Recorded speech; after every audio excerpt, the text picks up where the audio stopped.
It's time for the Young United People podcast with Nysha and Jayden.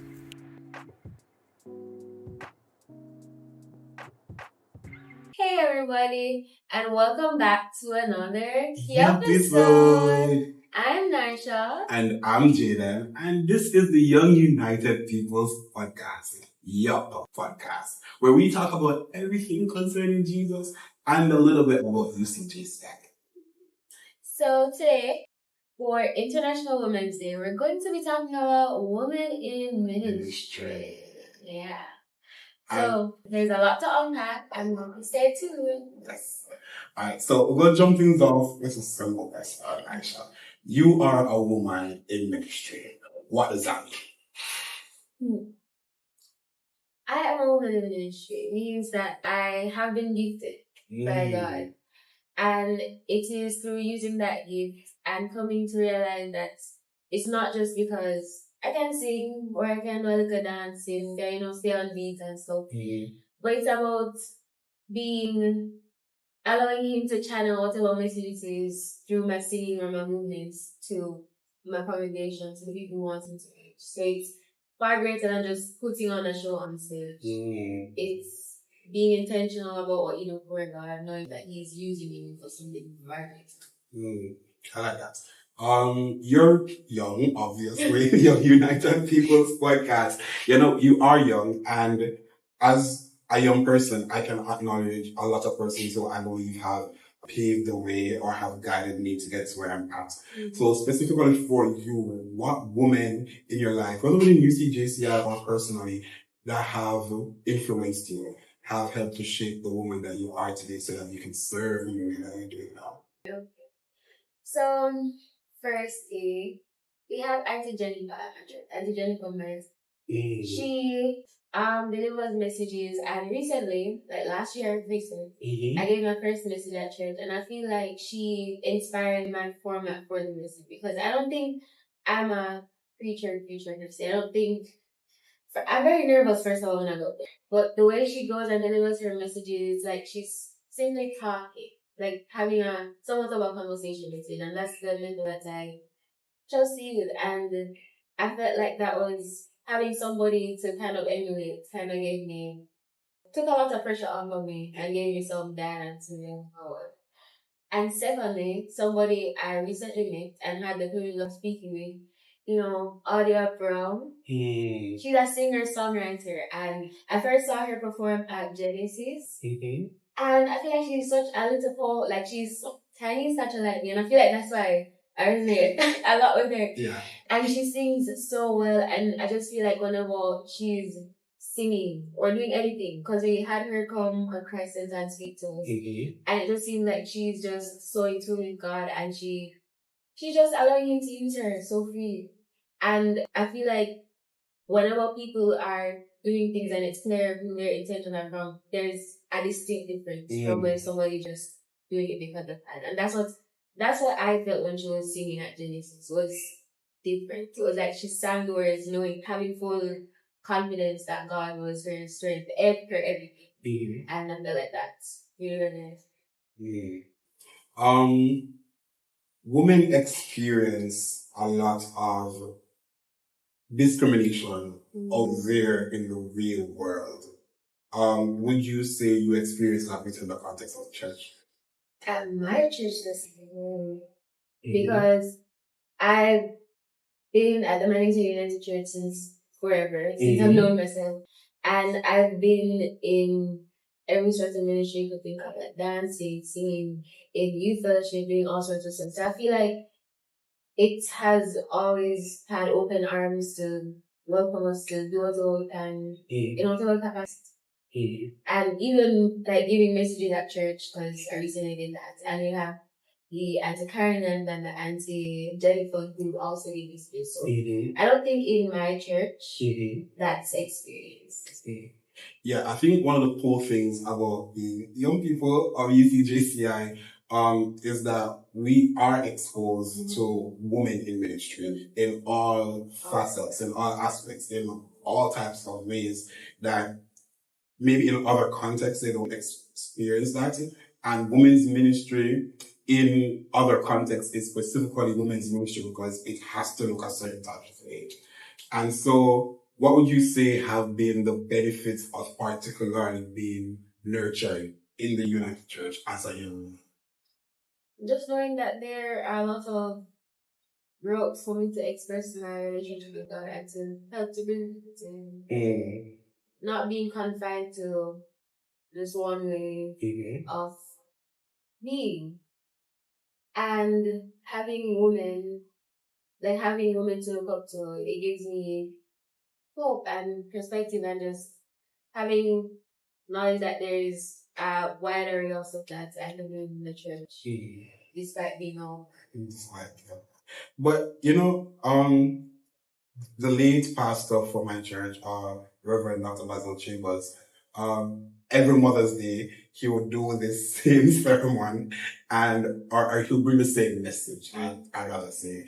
And the title was, Mothers, the Bedrock of Society. But I'll just push it further, just say women, period, are the bedrock of society, because I see how, because of the presence of women in the church space, even how much nurturing takes place, how much guidance takes place. Recently I was having a conversation with my friend, and I was saying that I think within the Christian space, the call to pray seems to fall on women mostly. I feel like for women it's always like, oh, pray. And you think about a praying mother and a praying woman, but as men, we aren't really nurtured to be the type to go down on your knees and pray and stuff like that. But I was like, it's so different with my friend group, Damaria, Antonio, Shava, and Micah. It's very different. Like, my friends, like, we're the type of persons who, like, the least of the thing happen, we're going to pray about it. Something good happening, we're going to pray about it. Like, we find every reason to like, commune with God. And I don't think praying is a female calling. It's a Christian calling. It's a calling for all of us, And my friend said to me something that blew my mind. My friend was like, be mindful, Jayden, of the example that has been in your life. Like, as you said, like, it's women more normally nurtured to pray, and major examples of Christianity in your life are your mothers. And so I texted in the group chat the next day. I'm like, question, have you guys seen your mothers praying growing up? And they were all like, yeah. And I was like, well, my friend just said this to me last night. And like, for all of us, it was like, whoa, and it makes us realize like the powerful men of God that people perceive us to be today. We owe that to the nurturing that has come from women who have set the example of praying, of committing their lives to God.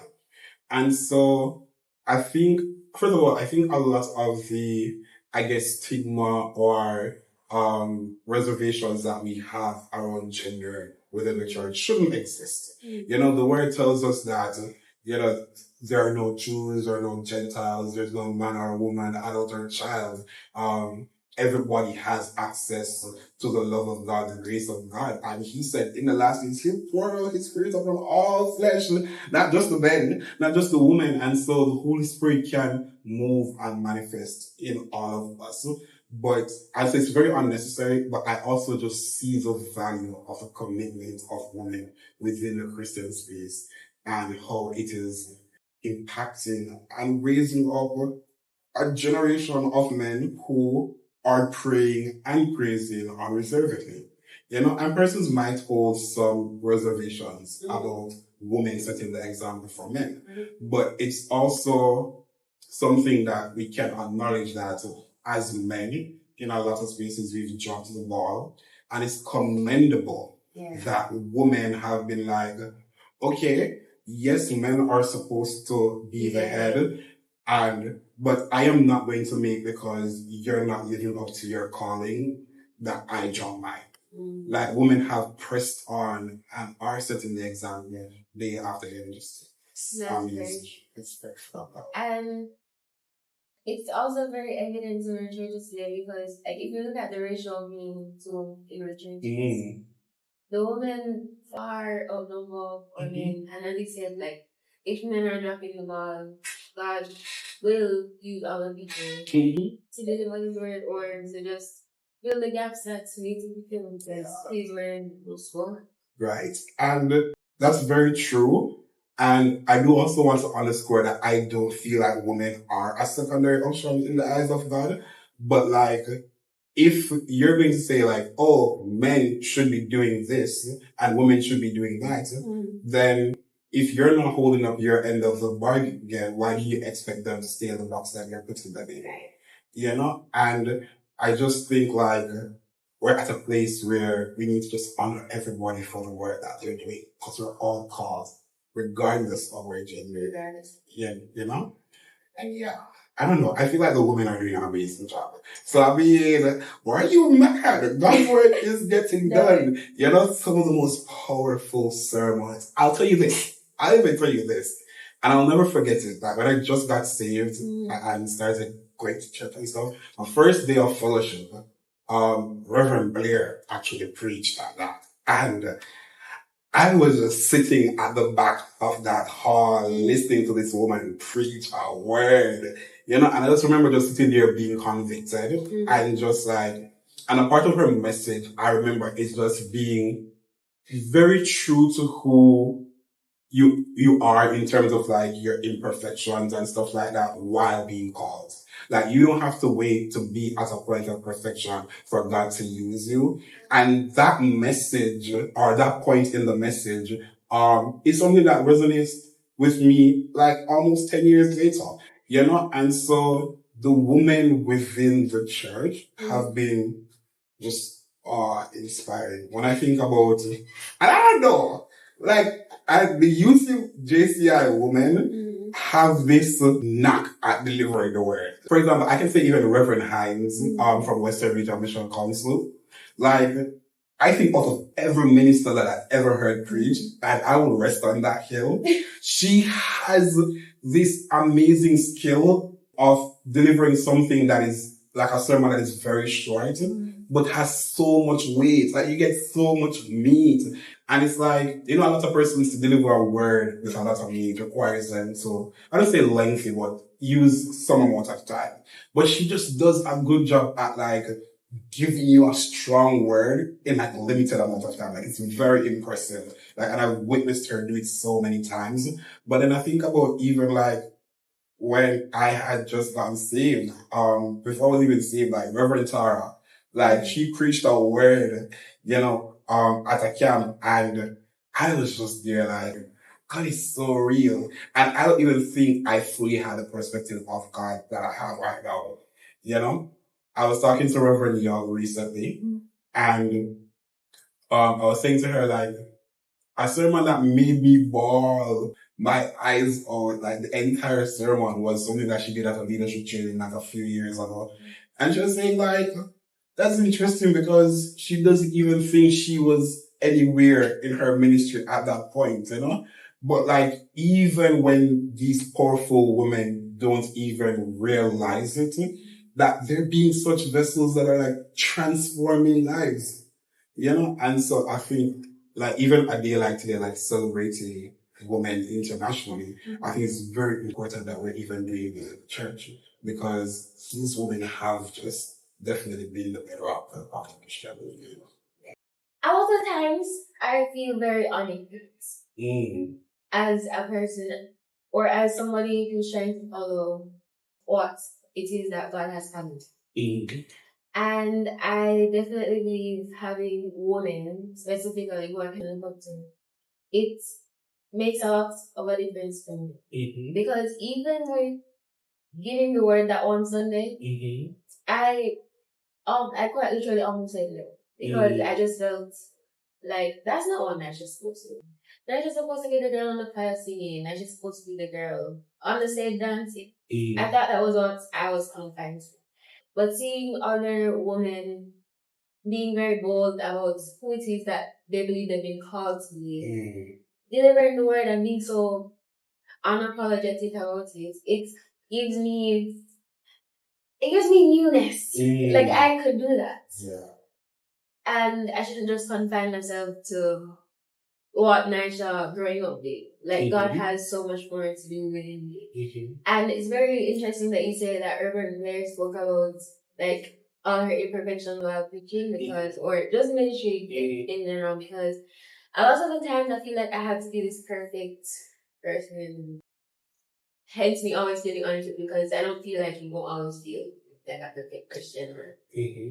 And I feel like the word that I got on January 1st was that God isn't asking me to be perfect, He's just asking me to be willing. Yeah, so when you said that, I was like, confirmation. That's a word. Yeah. That's a word. Yeah, for sure. And I can also just imagine, like, as women, I feel like you guys have to go like 10 times as hard as us. Yeah. You know, like, if whatever we do, you gotta do it like way better and like way more in order to even get half the flowers that we get. You know, because immediately when you guys walk into the space, you're dealing with discrimination, whether it's blatant or passive, you know? And so, I mean, stand in that. Like, I've heard you deliver the word. And even like, I remember the first time I heard you preach, you were preaching about, you were preaching about being the salt of the earth and stuff like that. And that's a message that we reference to this day. And this was like months ago. This was like last year. And to this day, we're still referencing it. And so stand in that calling, stand in that purpose, and just be affirmed and assured that you're doing everything that God has called you to do. And you're doing it in abundantly. You're doing it just as how He intended you to be doing at this stage. Yeah. And knowing that there's growth, and He'll continue to do a good work within you, because whatever He says, He's going to complete. And on that note, we'll be right back after these messages to complete the conversation about women in ministry. And we have a very special guest, so you don't want to go anywhere. See you in a bit. Youth Camp is officially back. From August 3 to August 8, you know you need to be at the Matt Saunders Conference Center for the camping experience of a lifetime. See you there. Hey guys, we're back. And as you can see, Nysha has left me. But no worries, I have the amazing, the incomparable Auntie Reverend Laddia. Hi guys. Welcome to Yup. Thank you for having me. I literally, like, let's just talk about how you were literally just in the vicinity. I saw you. Nysha saw you, right. And we said, come sit down. Right, so it's one of those ram in the thickets kind of thing. And here I am, Lord. So I'm just here. Yes. You know, they never make sure my face was right and the hair was right. But I'm here, guys. You're fine. So what's the scripture that says beautifully and wonderfully made? Beautifully still, but one. Oh, Lord. And this is why we need people like you. And that brings me to the topic of today, which is women in ministry. Right. And you're a woman. I am. And you're in ministry. I think so. So I think you're perfect to be here to talk to us a little bit. Right, yes. And you're one of two of our guests for today. Oh, nice. Who do you have next? Well, Auntie Karen. Auntie Karen is the best. Yeah, Auntie Karen is okay. But I wanted to specifically bring you on to talk about what has ministry looked like within the United Church and the women's contribution to that. Right. So, for me, actually, started this journey almost 10 years ago. Mm-hmm. Candidated for ministry, got accepted right out of high school, which, you know, some people were a little bit iffy about that because, you know, you're young. Well, you know about serving God for the rest of your life as a minister. But the truth of the matter is there are some people who, you know, I saw them and looked up to them as role models. So when I think of people like Reverend Tara Campbell, in St. Paul's, Montego Bay right now serving, and I think of people like Reverend Verna Kessels, who still to this day is a part of Girls Brigade, always, you know, pushing Girls Brigade, and even the United Church Tertiary Students Association. Yeah. She's still actively a part of that. Mm-hmm. You know, when I think of, you know, women like Norma Snelly, she's not an ordained minister, but she was a commissioned worker of the church. And, you know, those women like Reverend Dr. Yvette Noble Bloomfield, you know, that intellect, which shows you that there is always that balance between who you are as a woman and the way how you choose to serve, you know. And for me, I've looked up to those women over the years, and I pray that one day there'll be a young woman who says, you know, Rev Laddia Young has done such a wonderful job, has been so faithful to the cause of Christ, has been an advocate for the young people and a voice of the voiceless, that prophetic voice that's needed in our society. And that they'll say, you know, I want to be like her, I want to walk in her footsteps, or, you know, she's showing me that there is a way. There are so many women who have come before me, who have, you know, opened the way, cleared the path for me to be here. You know, I want to tell you, Jayden, that back in the day, women weren't ordained in the church. The highest you could serve was, say, an elder. And I want to say, for, you know, fun fact, in the United Church in Jamaica and the Cayman Islands, we were the first of the traditional churches in Jamaica to ordain women. I think our first lady was Reverend Dr. Adeline White of blessed memory, over some 40 years ago. She eventually went on to serve as moderator of our church for females. So we have been making strides in this United Church in Jamaica and the Cayman Islands where women are concerned. And I'm glad that I have benefited and I am standing on the shoulders of those who have gone on before me. And I look forward in hope for those who come after me. And you know what? They'll say, you know what? Big up Jesus every time. Won't be honest me unless I preach or be an advocate for change, or want me unless I serve the young people and children of this church. If I don't do this, I would not have lived out my purpose. And so that's my mindset going into ministry and doing this each and every day. And then I get to meet lovely people like yourself. You know, from early age, from the young stage, you know, through camp ministry and all of that. So, there is, the thing about our church is there is the space to be yourself. Yes. And gender has never been, well, in recent time, based on my limited experience, you know, 10 years, gender has never been an issue. So it has never been a case where I wasn't allowed to come into the ministry because I was female or young, or I am not afforded certain opportunities because I'm a female. I've always had the opportunity. And so I give God thanks for that. And as we celebrate International Women's Day, we celebrate and salute these women because, you know, those who have come after them have found them to be faithful. Yeah. And I do want to, I guess, affirm you as well. Right. Because you listed those persons who looked up to you when you were younger, when you started, you know, deciding, like, oh, I'm going to start serving and I'm going to go to school and yada, yada, yada, yada. But I met you when you were early in going to school to become a minister. And from early as then, you inspired me, you know? And I think, I remember when I found out how old you were. Right. And that you decided that you were going to become a reverend. I was like, she's sure about that? Because, you know, Jayden of that younger phase could not perceive being a minister for the rest of his life, you know? And, but also it was something that challenged me and how I responded to callings going forward. It's like, am I going to say yes regardless of what it looks like?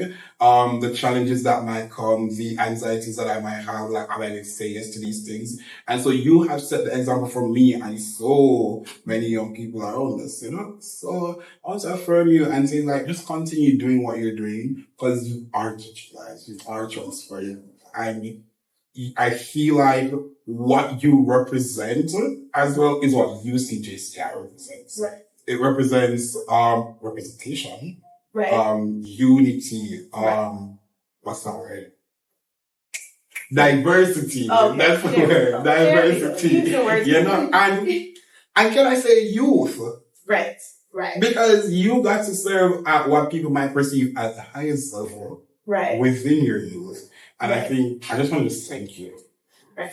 And just to say that I am not the only minister who went into ministry right after high school, because you met me at 19. But our current moderator, the Right Reverend Gary Harriet, when he left Knox, I think, in school, he went right into ministry. So, I think it's about that conviction. And to realize that God called us at whatever age, stage, or gender. And the United Church affirms that call. Whether you are young or old, male, female, small, big. Jew, Gentile. Yeah.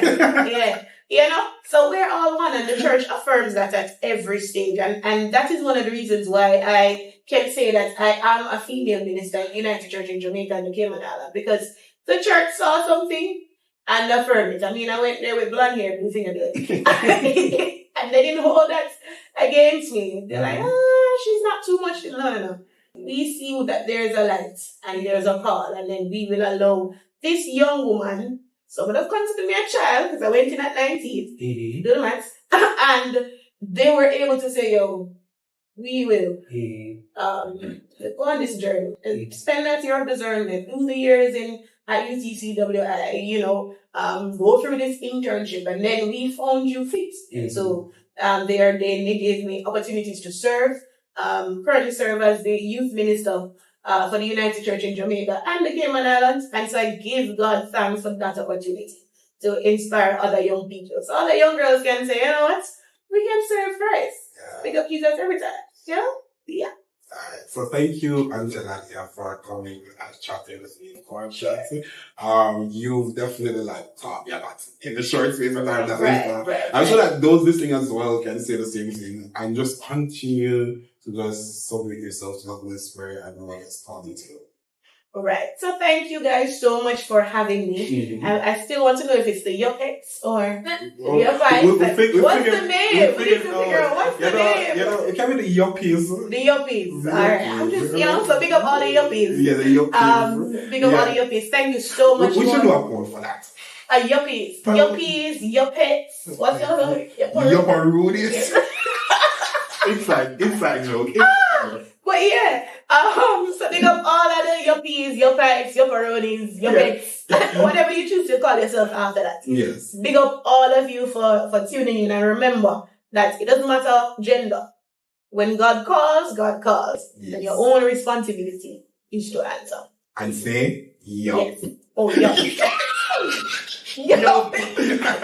Yup. Say yup.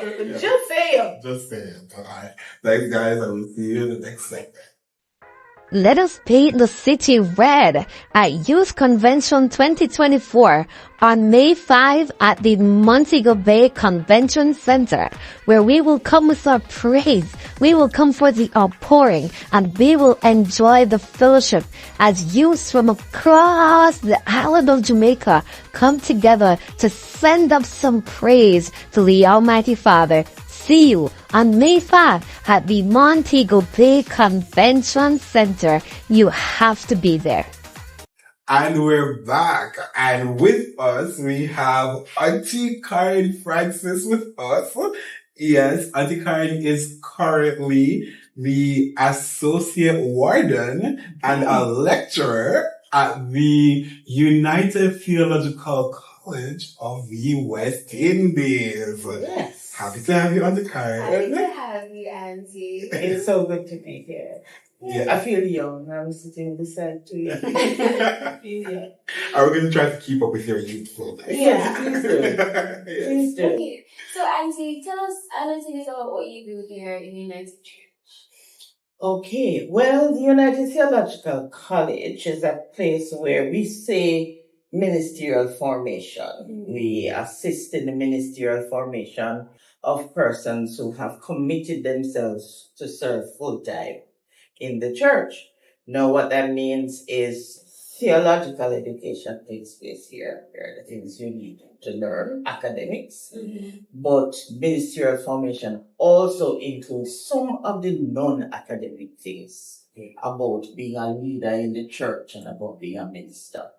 And so I lecture in youth ministry and worship, spiritual formation and Christian aid. But I'm also associate warden. I work alongside your Davies, who's a warden. I know that term warden sounds strange. Yeah, but really it means that we have responsibility for the pastoral care of United Church students who are here. So their welfare, their study, we look out for them, and we have the responsibility placed on us by the synod to take care of them. So, and that's something I enjoyed. Okay, I'm sure you do an amazing job at it. I've been blessed to be one of the persons that you've been tasked to take care of when I did the social advocacy program with CWM years ago. And that's how we met, actually. That's right. And that was a good day. That was a good day. Yeah. At the beginning of a great experience. Good experiences, good association. Yeah. I'm glad that you're in my life. Oh, honestly saying that you've been such an inspiration. And one of the things that really does stand out for me in a lot of the conversations that we have is how you vocalized what CWM was representing at the time. And a lot of CWM's work that's a conversation. A lot of their work was centered around John 10% that speaks about the fullness of life. Yes. And you spoke so passionately about it. And I remember that presentation that you did, introducing us to it, is something that inspires a lot of the work that I do going forward. Wanting my ministry to not just be like an on-stage thing, but something that when people experience it, they feel fulfilled, and it meets their needs, whatever those needs might look like. How has that perspective or that foundation of CWM at the time guided how you maneuver the ministry space? No. Yeah. Well, I have moved on from Council for World Mission in terms of as an employee, but so much of what we believe and do remains within me, and it powers my work. We were engaged in lifting people.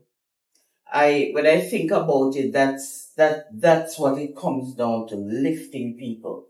So training, helping people to know how, because there are people who want to do as they serve as Christians, but they do know how. And training, equipping people is a big part of the work of CWM. A big part of the work is also giving people information so they know the what. Yeah. And that continues to guide me because now in the different roles that I carry, both here at UCYPF and also as coordinator for the training of lay leaders in the United Church, is about giving people the how and the what. It is about, so you've been given responsibility. Isn't that the case? Sometimes you've been voted in, or, and never do this. And so my work involves helping you to understand the area. So giving you knowledge, information that you will make into knowledge, and then giving you some tools, skills to do the work. I am motivated by Jesus' walk on this earth and how Jesus not only inspired me, but draw people sometimes. I said, listen, let us be about the important things. And that gets me moving. That gets me moving. Fullness of life, I understand to be all that God wants us to be and to experience. And a part of that has to do with how we serve, because we have been lifted by God. In a lot of the work that I do today, I have a very serious approach to it. I feel that my faith is built on service because I understand I've come to Christ and I've received salvation and now I'm called to work. And the work isn't to just do things, but to meet people where they're at. And it's And again, I want to like affirm you with that because it has been from a lot of your teaching and your guidance that I've been moved to operate and think that way. I give God thanks for that. I give God thanks because the intention was not to inspire you. The intention was to be and is to be faithful. It is to be faithful to what God has called me to do. And it is my prayer that folks will be inspired. But sometimes inspiration sort of just leaves you enthralled. And you go, I don't know. So you have to be more than inspired. Yes. You have to be motivated as well and actually take the thing forward. I am about that. The full talking that is just so talking? No. No. Am I allowed to say that? Yeah. You're allowed. I've said it. Yeah, you said it. Yeah. Auntie, you spoke about being like inspired by the people. Who inspired you or what inspired you and what keeps you motivated to keep doing what you do? Oh, do you have the time? Enough people. But I tell you the truth, primary for me was my mother. You got mommy? My mother never get no national award and never did on a big stage. But she believed in God. She was a Christian woman. And she taught that to us, and she just went about her business. She was a teacher for 33 years. I saw excellence and competence, and most importantly, I saw a depth of care and love for children. She committed her life to teaching poor children. I heard her say that. She worked in poor communities, and that caused me to stop and think about serving regardless of whether people see you, of whether people call the name. Nice really tall, but that's not the reason you do it. So she was my biggest inspiration and continues to be, even though she has passed. And there is someone who has served in the context of the United Church at the synodical level, for whom I have great respect. Dr. Norma Smiley. Dr. Norma Smiley is a little woman. She's a little bit like you. She served in a number of capacities in the United Church. The thing that struck me most about her is that she served with excellence. If you hand a task to her, it is going to be done well. She don't do things chaka. That has gone very deep for me. And so I believe in a very strong way about giving yourself to God. Yes, because of all He has done. That when you show up to serve, you give your best. Give your best. Wherever you're called to serve, give your best. So these two women are among many who have inspired me. And those are women. There are men as well who have inspired me and have motivated me to serve. One of them is a former General Secretary of the United Church, Rev Laddia. Reverend Evans believed in the ministry of the laity, ministry of the lay people, that anybody, regardless of gender, can offer themselves to serve in the church. And that opened door for me. Ushered in 31 years of service. The poor of the church, because this church, no put restrictions, talking about at the highest level, and in terms of policy, doesn't put restrictions on your service based on gender. I have never felt excluded from an area of service because of my gender. There are not many denominations that can Say that. that can be said about, Mhm. but that most certainly is my experience. And I love that you brought up that question, or well, you brought up that topic rather, because we are celebrating International Women's Day, Yes. and you served well from my observation, and you just said 30 plus years, so I haven't even seen a third of it, Boy. you know, and You the never realized it was 30 until Sinat did the presentation. oh yes. Yeah. And Surprised. but it's also a testament of how it probably hasn't felt like work for you. It has Yes. become a lifestyle. No, it felt like work. It felt like work. And you did it for 30 years and not realize? Yeah, but it feeling like work is not necessarily a bad thing. Okay, that's true. You know? Mm-hmm. Because it means that it took energy, it took investment, it took sacrifice. Mm-hmm. So in that regard, I'm saying, yeah, work. Okay. But also because that work aligned with my faith, it didn't feel like I was doing something that was outside of what I wanted. And that is a distinction. Yeah, I love that. So, with all of that established, does your gender in any way inspire the work that you do? Oh,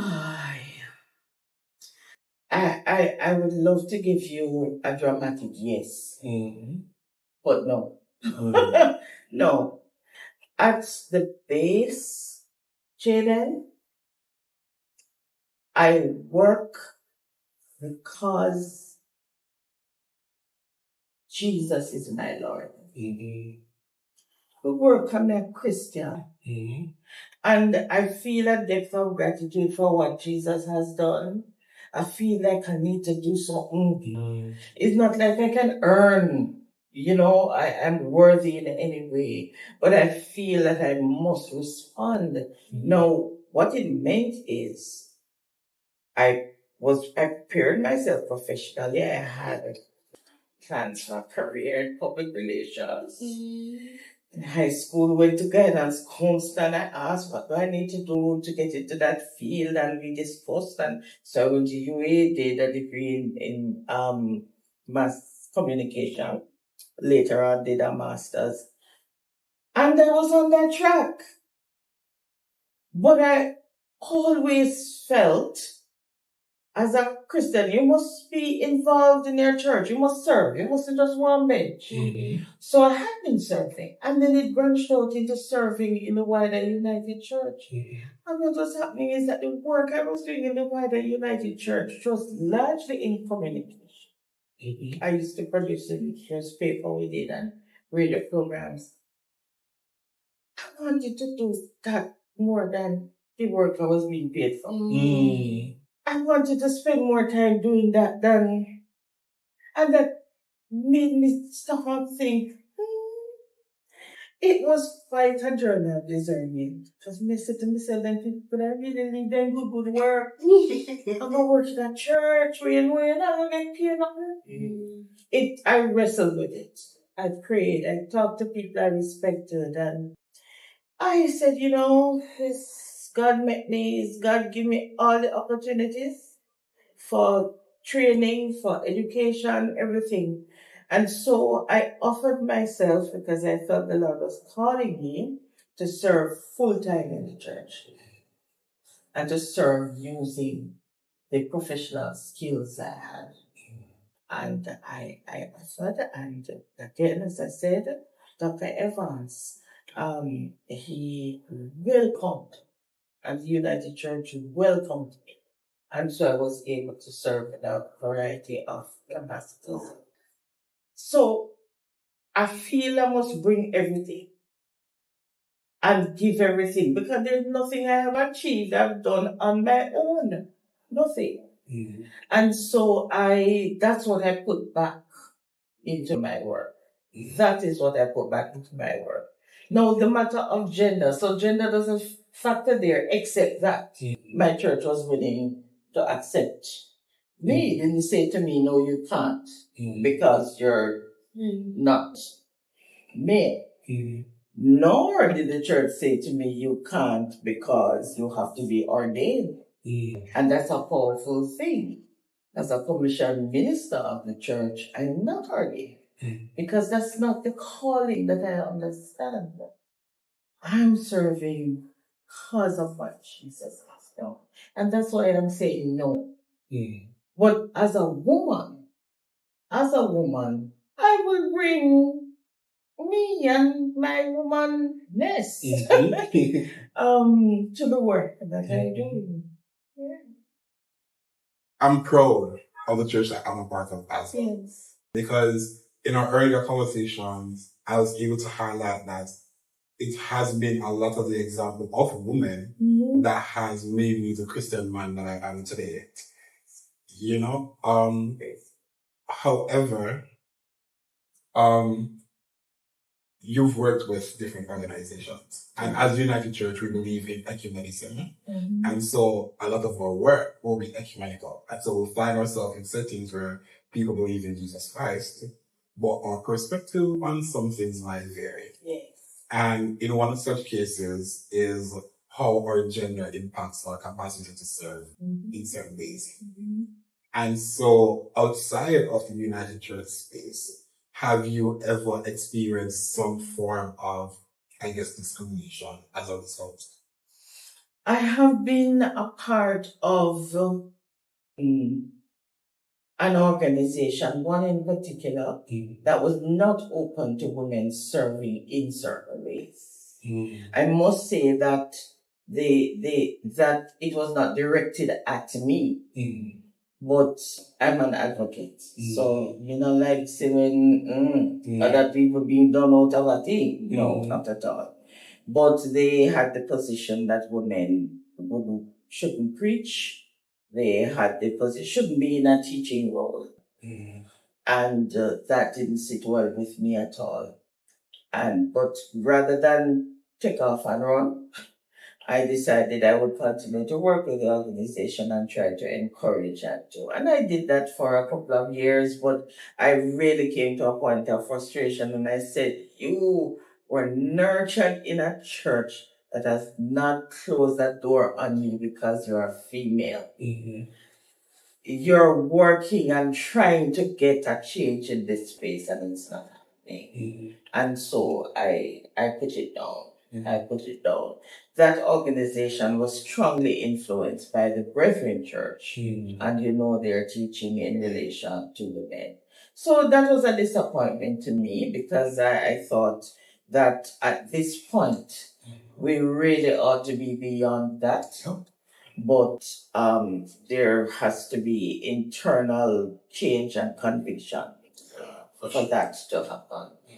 I thought it was very interesting that you said, despite going to university and having a degree in mass communication and your master's and stuff, it's very interesting that you say that because one of my friends recently, he asked me how I feel about how I feel about being called to full-time ministry. And I was like, why? First of all, I've mentioned before, a lot of the time I feel very unequipped as a person in church. Because, suppose I don't say the right thing, suppose I go up there and fumble my words. So that was something that I thought about. And he was like, but suppose God calls you full-time ministry. What would your response be? I was like, well, you have to show me some very, very distinct signs, You have to go make me know say that. And it's very interesting that you said that everything came full circle. He puts you in positions where you use the knowledge that you have acquired. And it's just so mind-blowing to me that God is such an intentional God. Like every single time, like everything you do, what is in His will is going to be. He goes ahead of us. So I'm listening to you and I'm hearing echoes of Moses. Who say, yeah, but Lord, and then Moses, who God showed all of those signs, and who God later used. So this is not about pressuring you. I fast with you, but it's not about pressuring because you do need to go through the process of discernment. The matter of not feeling equipped ought not to be a closed door. There are a variety of opportunities. And let me just, I'm paying for this ad, but the training of the leaders, the United Church Certificate course, the leaders, we have 3 different modules. And in those modules, we have information about different areas in the church, evangelism, discipleship, the very history of our church, how you plan and lead Bible studies, how you plan and lead worship. What I'm saying is you can be equipped. I understand feeling you're not ready right now. Moses never ready day one. You know? And many of the competent persons in leadership in our church now, if you talk to them about when it did all start, they never feel ready, but what they were convinced of is that God was calling them. Yeah. And it is best to be in the will of God. That is where peace comes. So it is not, let's not ignore the challenges of ministry. They are there. But the question is, when you must sleep at night time, do you feel peace? At the end of the day, do you feel, I did what God wanted me to do today? We have to trust Him, my girl. We have to trust Him because He never call you if He no plan for there with you. And the scripture say, I will never leave you. But important to have people praying with you to help you to go through it, because here's my issue with God. He works on our desire. That's the thing, because when Him get you and convince you, your desire for the thing and for what He wants is so strong that all the obstacles and all the challenges and things not stop you. He works on desire. So, yes, maybe your granny did a prayer for you for 10 past for years. That's nice. But have you got to the place of understanding that this is what you want to do? And that is what God does. He works on your desire. Wow. Wow. Wow, that's a great. I just wanted to say though on that gender thing that we have our challenges in the church. We do not officially have that position. As you have mentioned, that women can't be included. But we do have on the ground some objections, especially in local congregational settings. Some people are not convinced that women should be. They talk about how Jesus never chose a woman out for His disciples, and therefore, the United Church at the last synod, the issue was raised. And some people were quite, no man, not congregation no feel so, no so. But then, there were female ministers who started to speak about the pain of rejection that they have experienced over the years. It goes deep, It goes deep. And in that little space, I think more people are beginning to realize that this is actually a thing. And so there was a resolution that came out of the Senate. And out of that resolution, there was an affirmation that the United Church believes in the priesthood of all believers. You hear that? All believers. It not say man believer or woman believer. All believers. And so in the resolution, the affirmation is there. There was a call for a commission, a sort of task force to be established. And the task force is to look into the experiences some of the female ministers have had. And particularly to work towards ways to enable healing. And I love that healing. Now, the relationships need to be restored. People have been hurt.